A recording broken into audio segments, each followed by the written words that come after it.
93ാമത് മഹാതീർത്ഥാടനത്തിന് ഇന്ന് തുടക്കം. ശിവഗിരി തീർത്ഥാടനം ഉപരാഷ്ട്രപതി CP രാധാകൃഷ്ണൻ ഉദ്ഘാടനം ചെയ്യും. 10,000-കണക്കിന് തീർത്ഥാടകരാണ് നാരായണ മന്ത്രങ്ങൾ ഉരുവിട്ട് ശിവഗിരിയിലേക്ക് എത്തിക്കൊണ്ടിരിക്കുന്നത്. 93ാമത് ശിവഗിരി തീർത്ഥാടനത്തിന്റെ ഒരുക്കങ്ങൾ പൂർത്തിയായി.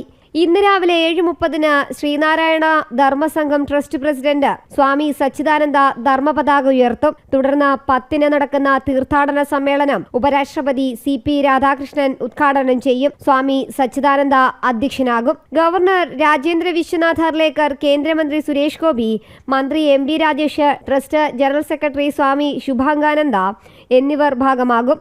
ഗുരുവിന്റെ അഷ്ടസന്ദേശങ്ങളിൽ അധിഷ്ഠിതമായി 14 സമ്മേളനങ്ങൾ നടക്കും. ഗുരു ശിഷ്യൻ സ്വാമി ബോധാനന്ദയുടെ അഭിഷേക ശതാബ്ദി, ഗുരു മഹാത്മജി സമാഗമ ശതാബ്ദി സമാപനം, സ്വാമി സത്യവ്രത സമാധി ശതാബ്ദി, ഗുരു സ്വാമി ശ്രദ്ധാനന്ദ സമാഗമ ശതാബ്ദി എന്നിവയുടെ നിറവിലാണ് ഇത്തവണത്തെ തീർത്ഥാടനം. നാളെ പുലർച്ചെ 5:30-ന് തീർത്ഥാടന ഘോഷയാത്ര മഹാസമാധിയിൽ നിന്നും തിരിച്ച് മൈതാനം റെയിൽവേ സ്റ്റേഷൻ വഴി മഹാസമാധിയിൽ തിരിച്ചെത്തുന്നുണ്ട്.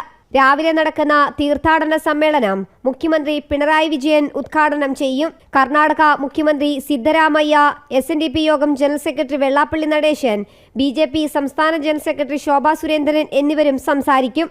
ജനുവരി 1-ന് രാവിലെ 10 മണിക്ക് നടക്കുന്ന സമ്മേളനം ബംഗാൾ ഗവർണർ ഡോക്ടർ CV ആനന്ദബോസാണ് ഉദ്ഘാടനം ചെയ്യുക. ശശി തരൂർ MP മുഖ്യപ്രഭാഷണം നടത്തും. വൈകിട്ട് 5-ന് നടക്കുന്ന സമാപന സമ്മേളനം മന്ത്രി സജി ചെറിയാൻ ഉദ്ഘാടനം ചെയ്യും.